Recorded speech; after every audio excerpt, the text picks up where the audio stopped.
This is a lecture for Section 2, Part 1, The Beginning of Modernization. Before we go into the lecture, let's look at some critical terms that are going to be populating our understanding of this period. The first one is capitalism. Now, this is an economic system where private individuals own and control the means of production. It is based on the ideas of private property, profit motive, and competition. Now, we'll get more into this as we progress. In response to the concept of capitalism and its creation of the Industrial Revolution, we will see also the creation of labor unions, which were organizations that represented the collective interest of workers in negotiations with their employers.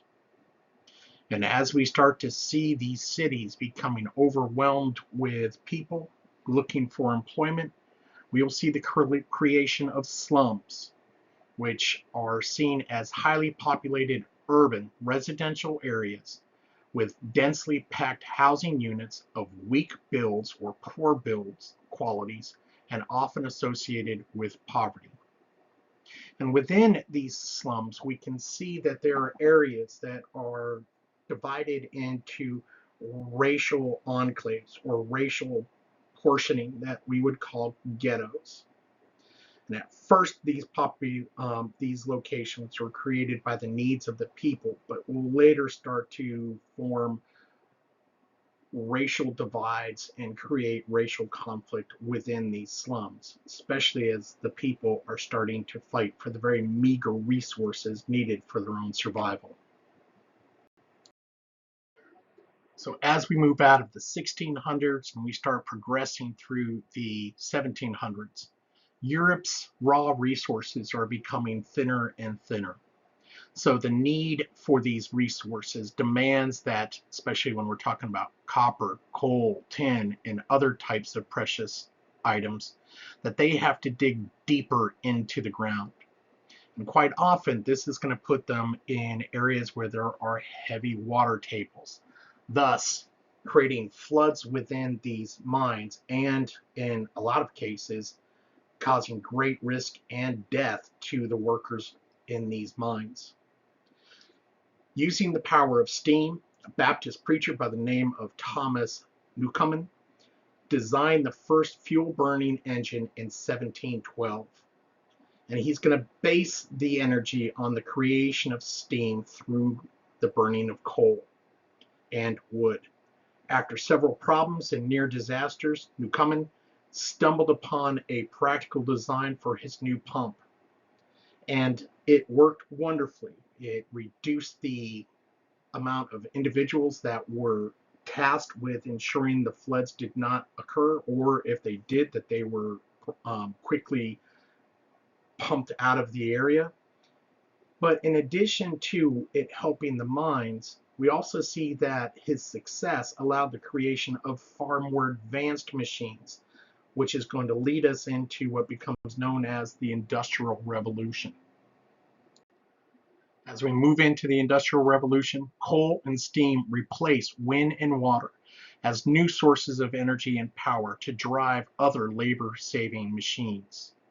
Factories will replace workshops and home workrooms, which will double, if not triple, the production of that period. And through this process, we find that there are fewer laborers needed in the production of various different products. These machines, though, are going to require new ways of organizing the human labor around them. And it's also going to require a whole new skill set, and sometimes the absence of any skill set, especially when people are competing for employment. Europe and the United States will shift from an economy based on agriculture and handicrafts to an economy based on manufacturing by machines and other automated factories. Slowly, this will spread to a limited number of countries throughout the rest of the world. But this slow pace, this slow development throughout the world is mainly because of American and European interference, as the Western civilizations try to maintain their control over the global markets. The Industrial Revolution started around the mid 1700s, and it was the result of the growing scientific revolution and improved understanding of both metals and mechanics. By the 1800s, people's resistance to both revolutions, that being the Industrial Revolution and the Scientific Revolution, dissipated, and it tended to be replaced with a lot of enthusiasm. And this is going to trigger the steady growth of industrialism. We're going to see that that will also result in technological improvements that will occur on multiple levels. And of course, the increase of production on a massive level. Now, as these machines were adapted for greater diversity of businesses, we see that the demand for laborers grew at a massive rate, and that smaller, more traditional businesses start to disappear to these larger companies and corporations. The economic systems of the past were rapidly changing to meet the conditions created by industry of that period. With the advances in science, the Industrial Revolution took only decades to spread throughout the Western civilization. To meet the demand for labor, large numbers of people moved from the countryside to the cities in order to work in these factories, resulting in a very hasty and massive population shift. The creation of wealthy industrial middle class families created a need for better educational systems. And it also supplied a new level of consumers, which benefited the Western economies. Now, this shift away from agriculture and the demand for more factories are going to alter how people relate to nature, which is going to create various environmental crises and allow for poor living conditions within these cities. Throughout Europe, cities and towns grew rapidly in the first half of the 19th century. And again, this is a phenomenon that was directly related to industrialization. By 1850, especially in Great Britain and Belgium, cities were rapidly becoming home to many industries. With the steam engine, factory owners could locate their manufacturing plants in urban centers where they had ready access to transportation facilities and large number of new arrivals from the country looking for work. In the 1800s, Great Britain had one capital city and 6 major cities. London's population was 1 million. The other 6 cities were between 50,000 and 100,000. 50 years later, London's population had swelled to 2,363,000. 9 cities in England now housed over 100,000 people. 18 other cities maintained populations between 50,000 to 100,000. By 1850, more than half of the British population lived in towns and cities. Urban populations we will see grow throughout the continent of Europe, but at a far less frenzied pace. In addition to economic, environmental, and social changes, the Industrial Revolution and its resulting factories drastically transformed the world on multiple levels. We'll see this through religious, philosophical, and political changes. And the rapid pace of these changes left nations ill-prepared for the transformations before them. Old social concepts no longer were applicable to the new economy. New social classes emerged to accommodate administrative processes critical to managing both the factories and their laborers. We'll see that people begin to labor in order to produce products for an abstract market, not for their own substance. And money is now the primary substance people seek in order to ensure their survival. As we kind of talked before, this is a transition from ancient resources to modern resources. From the very beginning, the factory is going to create new labor systems. Owners are going to want to use their machines on a constant basis, thus expecting more from their employees and much longer hours. As a result, workers and laborers were obliged to work regular hours and shifts to keep the machines producing at a steady rate. Former hard-working peasant farmers continued to work relentlessly, but now lacked the seasonal periods of inactivity. As early factory workers came from rural areas, they also experienced a different pace of life, which brought social and cultural changes to them. In the old farming communities, the creation of new machines to increase agricultural production forced many to seek employment elsewhere. So, in essence, throughout the Western society, no one could escape the effects of the Industrial Revolution. So, let's take a look at some of the effects that this created through two terms. The first term is cultural lag. This is the notion that culture takes time to catch up with technological innovations, and that social problems and conflicts are caused by this lag. We're also going to see some of these changes affect structural lag, which is a condition that occurs when two related structural characteristics of a social system change at different rates and therefore become out of sync with each other. This might be American religion and politics, European religion and their economies, and the American economy and its growing culture. Another way to look at this, especially when we're talking about culture lag, is probably something that you would have never experienced. In my advanced age, I was around when cell phones were first coming known to the world. And there was a period of time where there were no social norms that governed public behavior around these cell phones.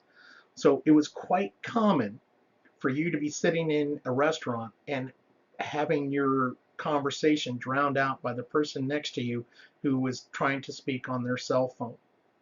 Over time, our culture developed the social norms that we talked about before, the unwritten rules that basically said that was inappropriate. And over that period of time, we started to see that people started to understand basic fundamental politeness around the cell phones. That would be the cultural lag that we're talking about here. It was that period of time between the creation of the cell phone and society's ability to change their culture in order to adapt. And again, structural lag would be more along the institutional aspects, how businesses are going to respond to new technology, how the political system of a region is going to respond to new technology and the changes that it triggers. The evolution of any nation's economy is going to force social change, sometimes for the good, sometimes for the bad. Industrialization created racial, gender, and cultural conflict, especially when we look at the effects of slums and ghettos within urban areas. But at the same time, it also drove social, racial, gender, and cultural integration and the empowerment of these groups. We're going to see an increased divide between Western society's rich and poor populations. But at the same time, it will also create a slight increase in the opportunity for social mobility by many people within the lower rung of the social classes. And it tended to challenge the society's conservative values. Ironically, though, a lot of the people who were instrumental in these changes or depended upon these changes were also the same ones that often were very hesitant about the cultural changes that it triggered. Kind of that can't have your cake and eat it too mentality that many of the elite class were coming across. Now, within capitalism, markets are the primary mechanism for the inputs and outputs of production, because this determines how a society's productive surplus is used and how it is consumed or invested. And it is with capitalism that we see the creation of a class division between now an elite, middle class, and worker class or labor class. And this sets specific relations between those classes while shaping the labor market, the firm, and the broader political processes that control all of this. Capitalism, for the most part, maintains two primary rules: make as much money as possible, however possible. And it is this simplicity and this ability to allow people to innovate that allows for increased innovation, not seen in other economic systems, which in turn, through capitalism, makes it one of the most effective economic systems in the world throughout history. Unfortunately, with the good, we have the bad. Capitalism often creates unethical and immoral situations justified as good business sense. And again, this is based upon its lack of established moral and ethical constraints. Natural laws related to the concept of the invisible hand, which states that self-interested actions can economically benefit society as a whole. But we need to understand that these same self-interests among consumers create penalties for unethical practices. And to some extent, capitalism relies on these natural laws to govern its morality. However, the effects of these natural laws take time and often leave people open to harm.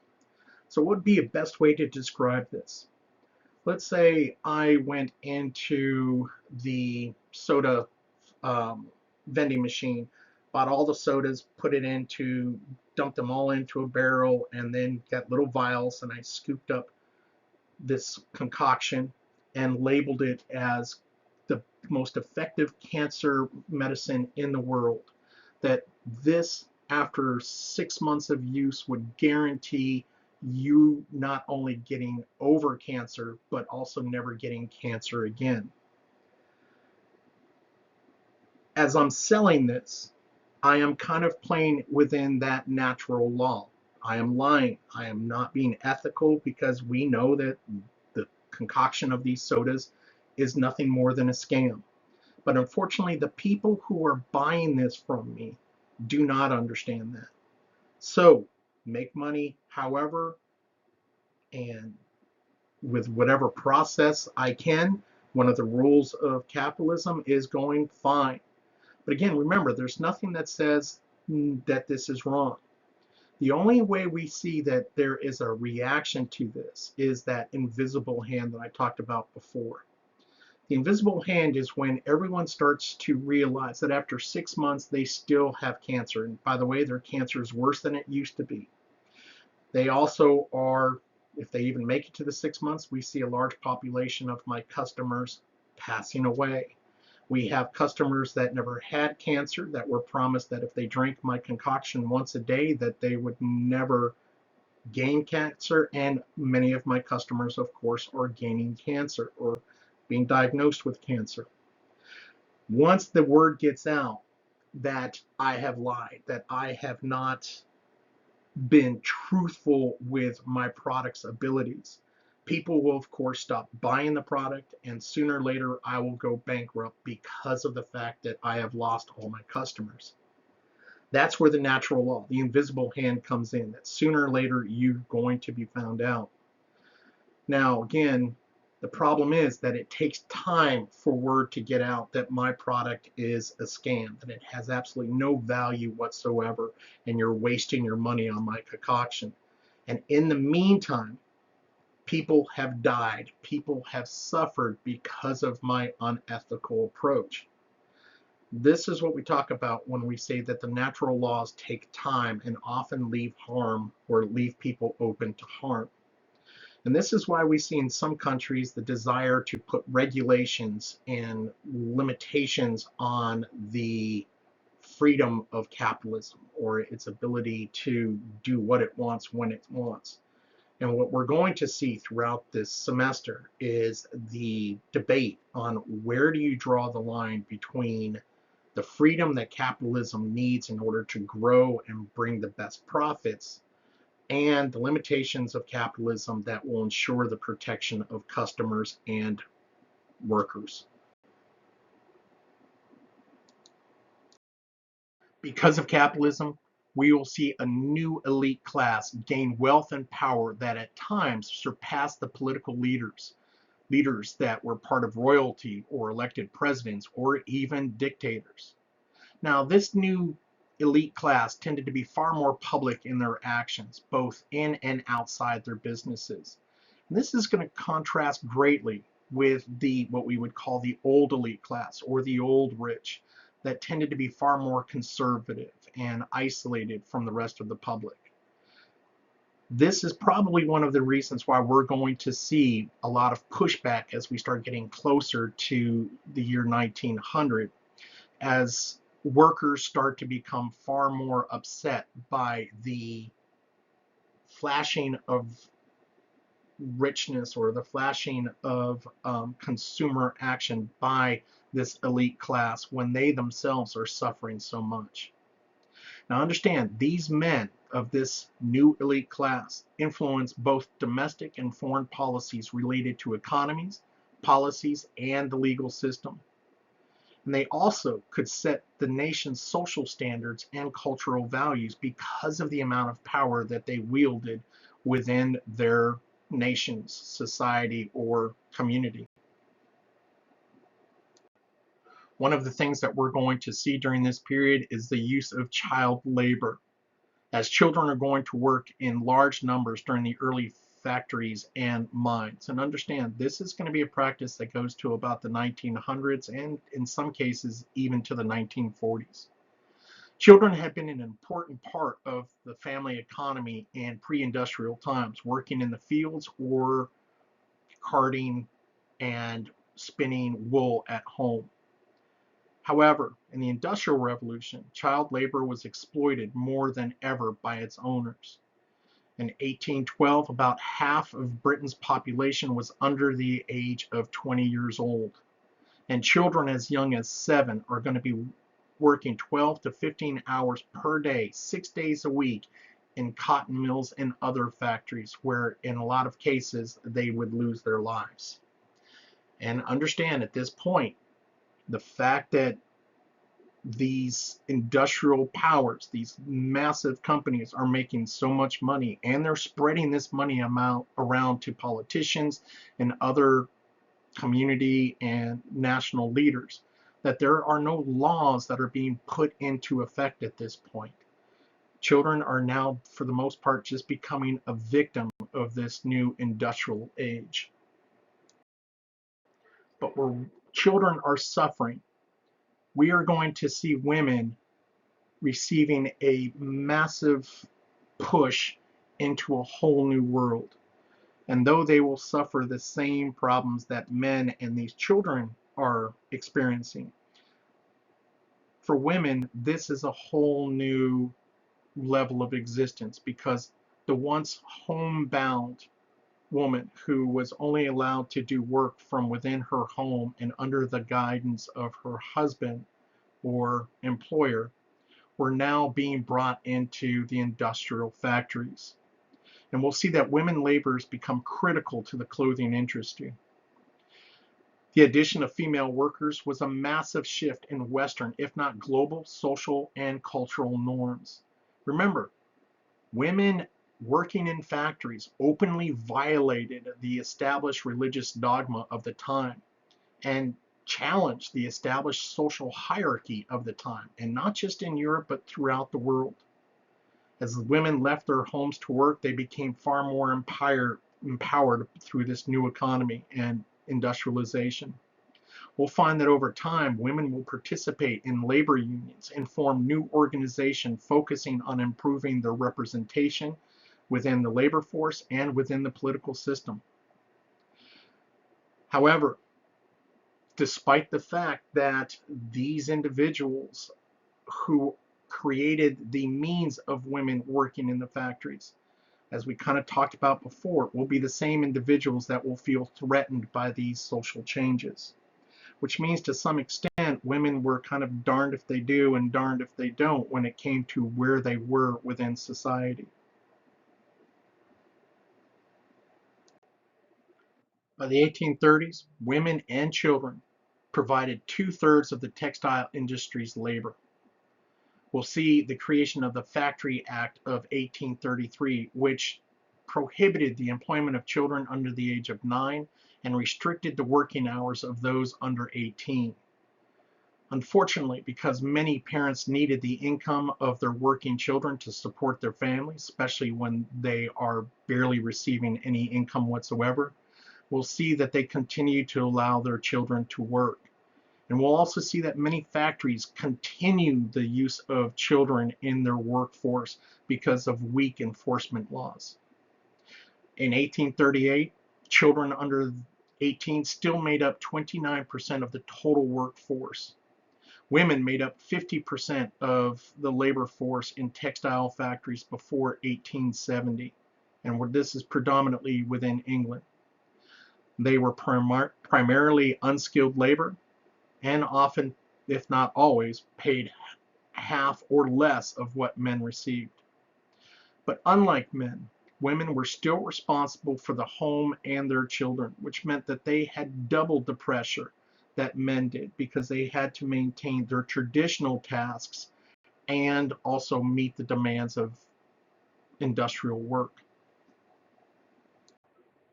Early factory owners created a system of work that would accustom employees to working regular hours and doing the same tasks over and over.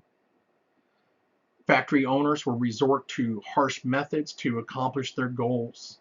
We will see that adult workers were fined or dismissed from their jobs for a wide variety of minor infractions. Children were less likely to understand the implications of their dismissal, so they were sometimes disciplined more directly, often by beatings.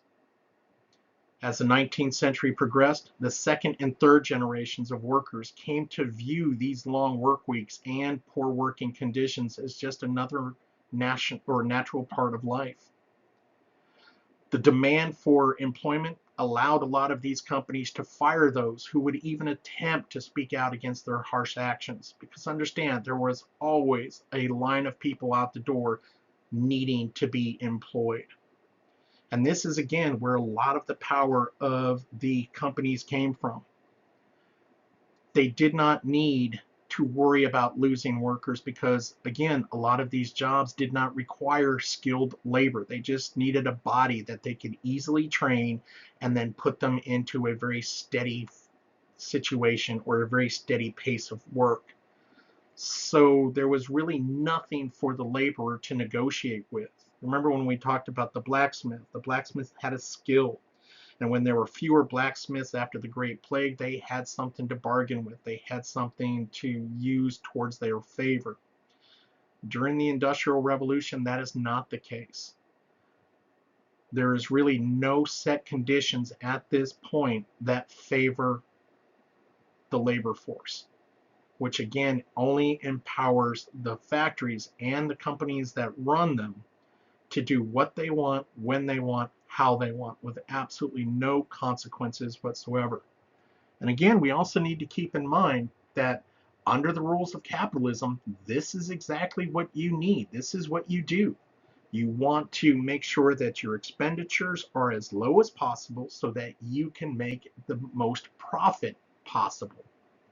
So under capitalism, especially considering that there is no ethical limitations or constraints, this is intelligent how these businesses are handling their workers. Though, especially if we looking back from this period today, highly unethical and extremely immoral. For the most part, employers controlled all aspects of factory life. Industrial workers will face wrenching work conditions. They will work shifts that range anywhere from 12 to 16 hours a day. They will work 6 days a week with only Sunday allowed off so that they can worship. And on average, if they even got this, they might get half an hour for lunch or half an hour for dinner. There was no security of employment and no minimum wage. The worst conditions that we tended to find during this period were in the cotton mills, where temperatures were incredibly debilitating. And understand that if you were injured on the job, this often resulted in your termination, and you were not given any medical assistance to maybe nurture the fact that in one of these machines you lost an arm or you lost a leg.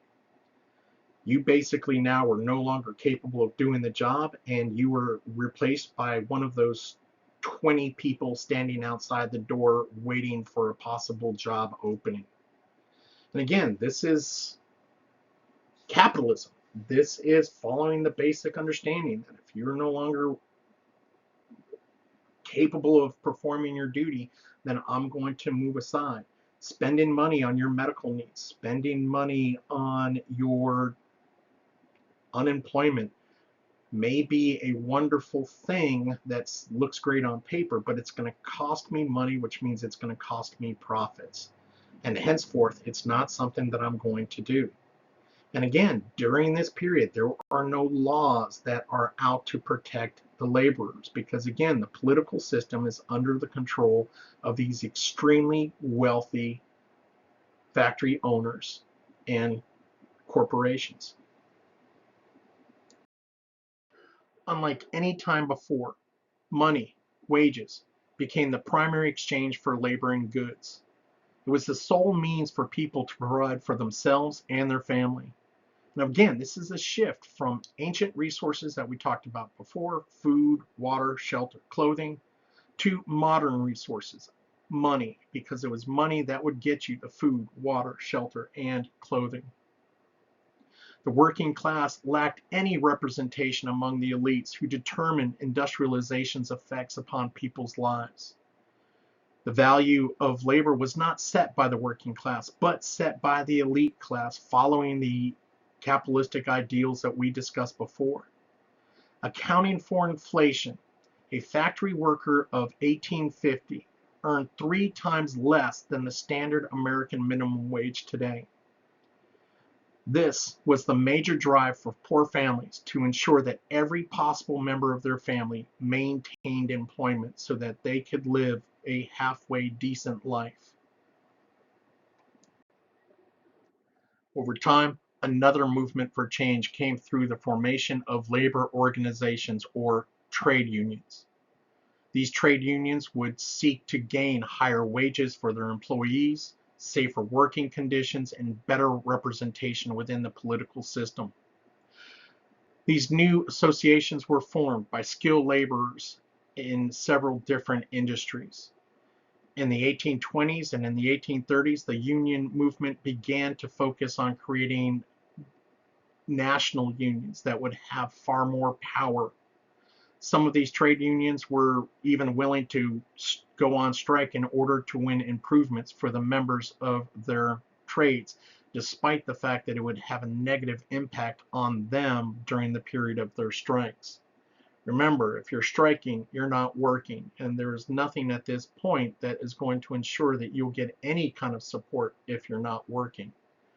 And if you are critical to your family, if your paycheck is just one of many that is going to determine whether or not you live in a crappy apartment in the middle of the slums or you're living on the streets, are you willing to actually make that leap or take that chance to go on strike in order to maybe or maybe not get better pay? Now, unions based their power on the number of people they could bring into their organizations. Simple logic. The more members, the more influence they might wield. The problem for unions was that they lacked education and effective leadership. The unions tended to be responsive, not proactive, in their challenges to politically powerful local and national companies.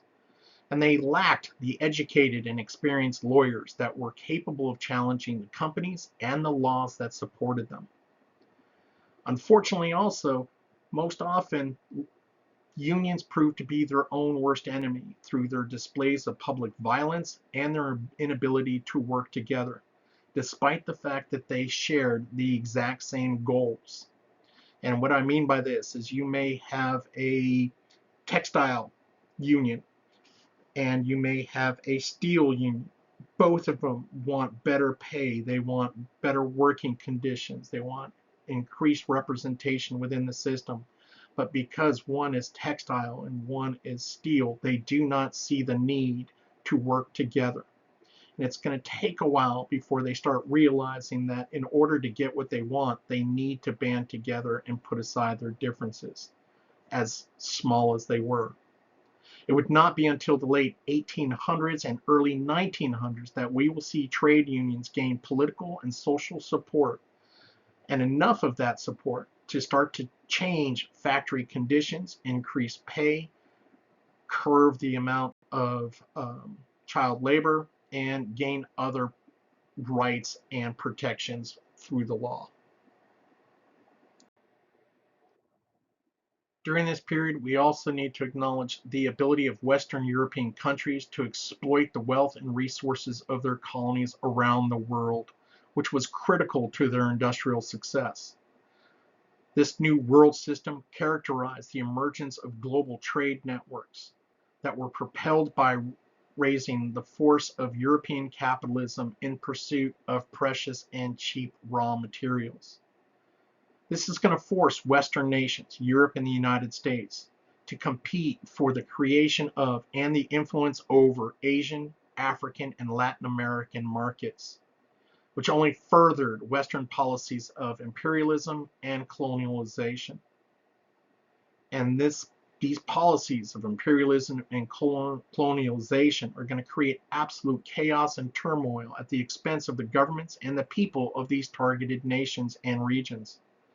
The effects we still see to this day, especially in Africa.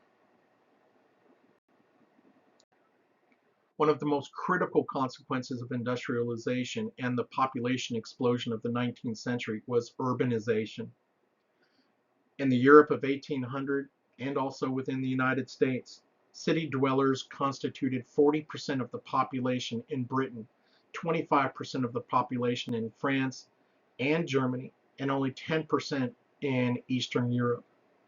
By 1914, urban residents in Europe increased to 80% of the population in Britain, went up to 45% in France, 60% in Germany, and 30% in the Eastern European nations.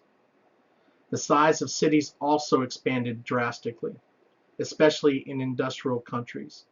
London's population will grow from 960,000 to 6.5 million between 1800 and 1900. Berlin's population will grow from 172,000 to 2.7 million between 1800 and 1900.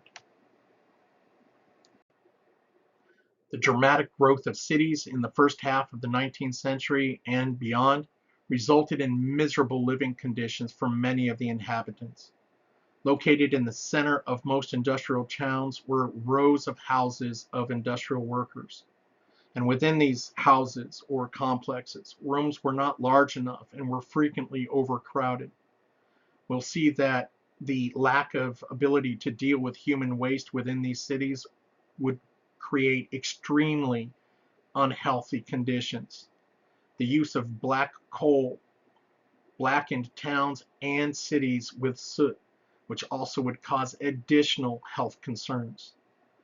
Because of this, deaths outnumbered births in most large cities in the first half of the 19th century. But, ironically, the constant influx of people from the country kept the number of laborers growing despite these losses. And here in a government report written in 1838, we kind of get an idea of how bad this is. I entered several of the tenements. In one of them, on the ground floor, I found 6 persons occupying a very small room, 2 in a bed ill with the fever. In the room above, this were 2 more persons, 1 in bed ill with fever. So let's take a look at this primary source. This would be a primary source as it's an illustration that was drawn during this period of time. You can see how tightly compacted these houses are, how close together everyone is. And under these conditions, it's pretty easy to see how quickly any illness could go from one house to the next, to the next, to the next. And under these horrible conditions and limited space, understand that there would be extreme amounts of violence throughout these communities. And Though we may not see these exact kind of conditions today, even in areas that are similar to this, we can see where illness spreads and violence grows because of these kind of conditions. But again, understand during this period of both American and European history, this was the way it was, and we really do not see that anymore within Western society. Here again, we get to look at the overcrowding and the horrible environmental conditions that affected people during this period. In one, you can see how, again, these are really small residences within this compound, apartment, or complex. You can see how they have to use the railing in order to dry their clothes. And again, there's no washing machines. This is all done in communal sinks. Understand, in a lot of these places, you may have one bathroom per floor. And as you are looking at the size of this building on the left, you can imagine how many people were fighting over the very small bathrooms. Right next to these complexes, you're going to find these factories going at least 12 to 16 to 20 hours a day, if not 24 hours a day, constantly putting out pollutants that everyone would breathe in, that would settle on the streets, settle on the buildings, settle inside the buildings. So you were constantly within this very dirty, very unhealthy environment. And again, we have more primary examples of what were taking place. On the left, we see an illustration of how crowded these streets could be, how messy these streets can be. And to the right, we again see the various different living conditions and buildings that these people were living in. And in some cases, especially as you start looking towards the very back of the picture on the right, you can see the amount of people living within just that half of the building, of that residence. And this was the conditions that they were living in. You can see the trash out on the streets. You can see that a lot of the streets are not concrete, they're dirt. Imagine what this was like in bad weather when there was rain. And also something to keep in mind, the main mode of transportation, of course, during this period is horses. So that means that not only is the streets filled with mud, but they're also filled with horse urine and feces. And quite often, because of the fact that a lot of these buildings do not have good plumbing or sewage lines, a lot of this waste, human waste, would also end up out on the streets. And here's our final set of primary images. The one at the very top right, what we're looking at is, again, a very crammed existence. This is probably one room where everyone is at. And within this room, based on what I can see, there's at least 4 people, maybe even 5 individuals in this small room. And this is their residence. That's it. If we look over to the upper right, you're going to see, again, very small conditions, dirty homes, and of course they're packed with people. There's hardly enough room to actually exist within these areas. But again, that's if you're lucky, because as we look down at the bottom, we can see children that were basically sleeping outside because there was no place for them, or their parents were at work and there was no one to watch them. And that became a major problem for children that were not employed within the factories. And of course, the lower right one, we get again to see what the conditions were on the outside, how dirty and how claustrophobic the environment was for people during this period. So as production rose, we get to see that the prices for these products fell. And of course, then markets grew larger. This then, of course, increased sales, which meant that more factories were required along with more machinery, thereby reinforcing the self-sustaining aspect of the Industrial Revolution, a development that marked a fundamental break with traditional European economies.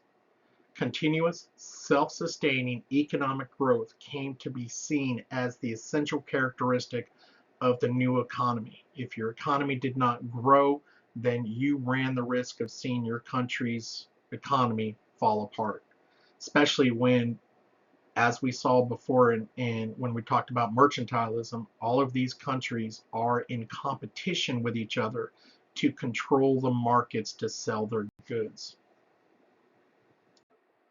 At the top of European society stood a wealthy elite. This wealthy elite constituted only 5% of the population, yet they controlled 30 to 40% of a nation's wealth.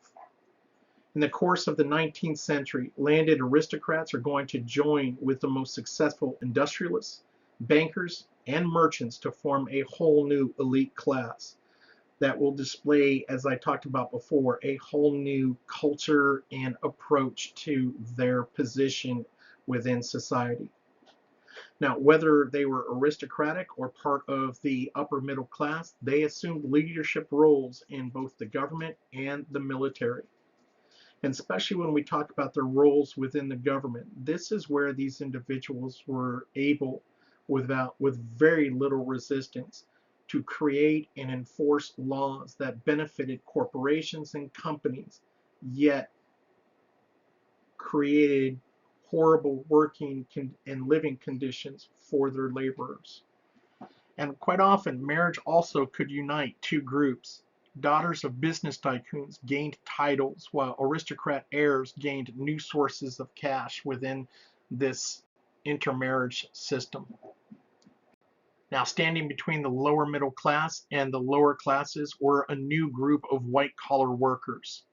Now, these people included salespeople, bookkeepers, bank tellers, phone operators, and secretaries. Though often paid little more than skilled laborers, these white-collar workers were committed to the middle-class ideals. And these individuals were individuals that needed to have an education. And again, this is why we see during this period of time that the demand for education is growing, and we are seeing a far more educated society because of the Industrial Revolution. But it's also going to be this growing educated society that will start to bring changes to the current conditions that we see for the poor working class. Members of the industrial middle class not only sought to reduce the barriers between themselves and the landed elite, but they also tried at the same time to separate themselves from the laboring classes below them. However, their close working proximity to the working class caused many to sympathize with their plight. And what we're going to see is that over time, they will begin to support the movement to ensure increased pay and better working conditions for the working classes. For middle class women, the fact that they did not have to work in order to support their family allowed these women to continue their traditional roles. But because of the additional income, many were allowed to pursue outside interests outside the home. And this often took place through church services or public advocacy. Middle class women of the period managed their homes and provided a safe haven for their husbands. Attitudes about appropriate male and female roles and qualities hardened during this period.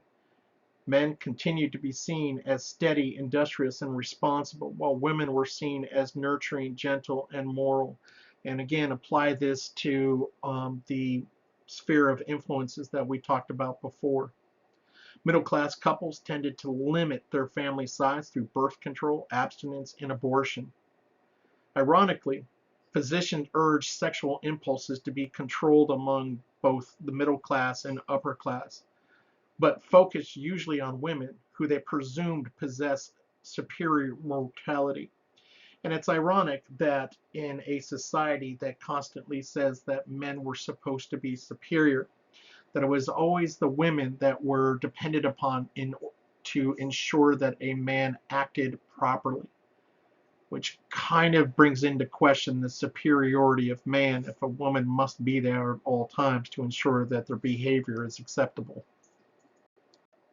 The use of domestic servants in many middle-class homes reduced the amount of time middle-class women had to spend on household work.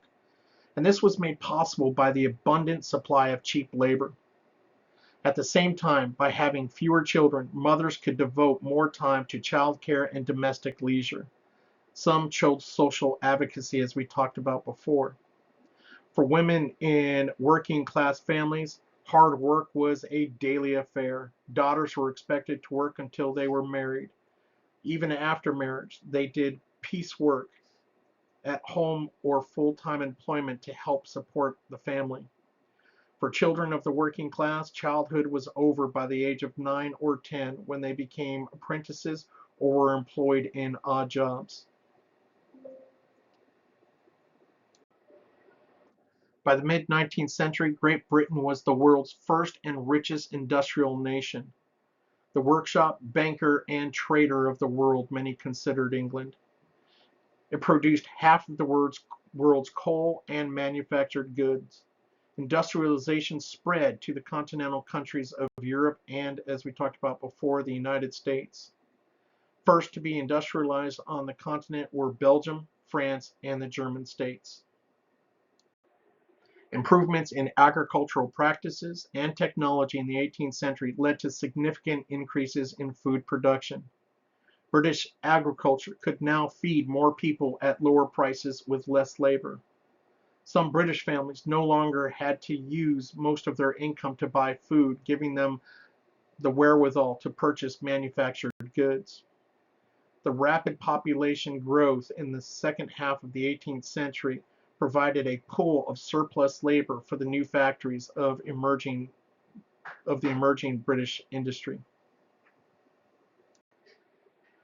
The position of Britain also allowed it a ready supply of capital for investment in the new industrial machines and factories.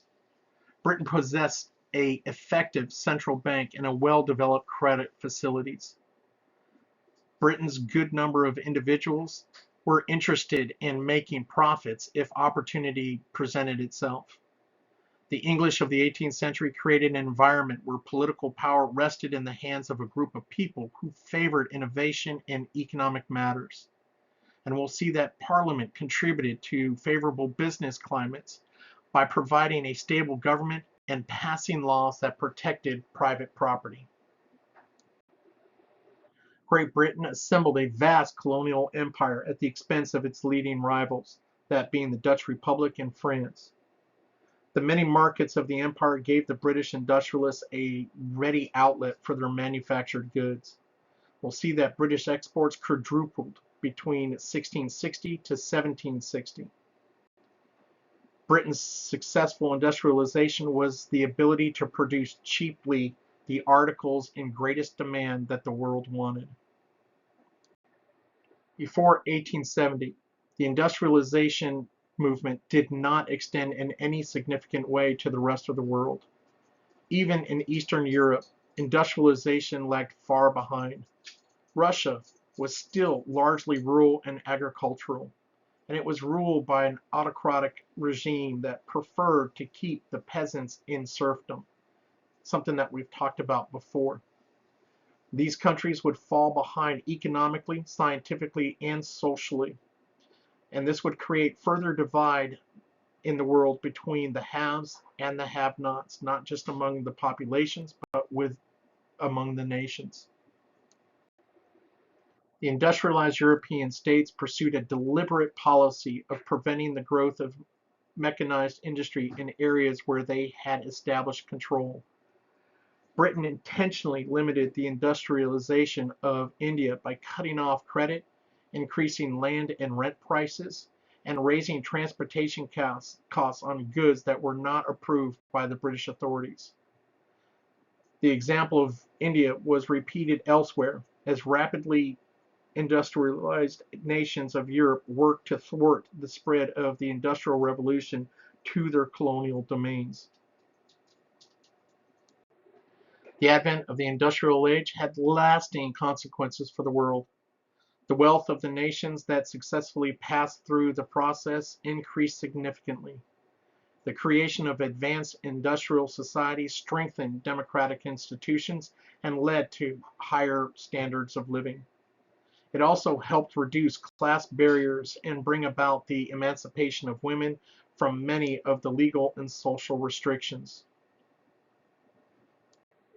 As a result of the growth of trade during the 18th century, England and parts of Northern Europe experienced a consumer revolution. Ordinary people started to partake in large increases in consumption of consumer goods. Now, again, this would be your upper working class, your full middle class, and your elite. Remember, a large part of the population at this point was just barely making enough to survive. Commercial capitalism resulted in enormous prosperity for some European countries. By the 1700s, we will see that Spain, Portugal, and the Dutch Republic, which had earlier monopolized overseas trade, found themselves increasingly overshadowed by France and England. After the French lost the Seven Years' War in 1763, Britain emerged as the world's strongest overseas trading nation, and London became its greatest port. But we need to remember, not all consequences of the Industrial Revolution were beneficial. Rapid economic change led to widening disparities in the distribution of wealth.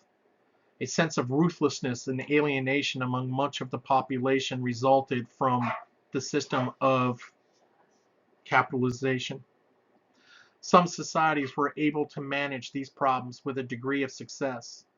Others, unfortunately, experienced a breakdown of social values and political instability. Europe's factories collecting raw material and putting out manufactured goods to the entire world had a wrenching impact on traditional societies. Economic, social, cultural foundations were forever changed by their absorption of the New World Order.